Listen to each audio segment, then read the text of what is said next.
Abanywanyi ba BCUSA, bashingantahe, bapfasoni, rwaruka, turabahaye mwiriwe.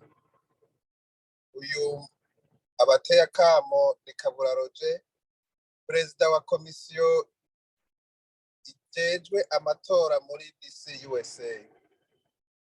Twagomba duhamagarire abanywanyi mwese iyo muri mu ma state kwitabirira amatora azoba kuri uyu wa gatandatu igenekerezo rya 17 ukwezi kwa12 umwaka w'2022.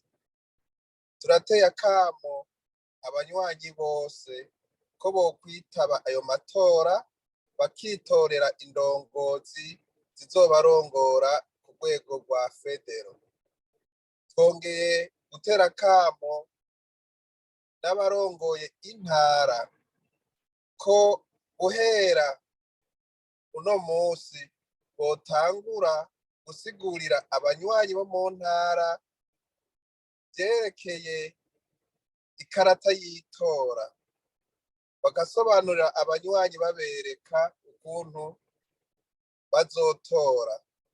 bazotora perezida ku rwego rwa federo, batore umwanditsi ari we sekreteri ku rwego rwa federo, bongere batore n'umubitsi ku rwego rwa federo. Turasabye yuko ata muntu n'umwe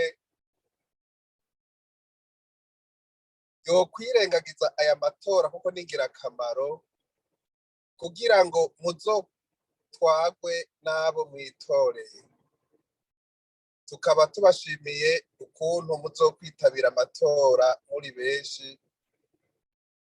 Tugire Imana.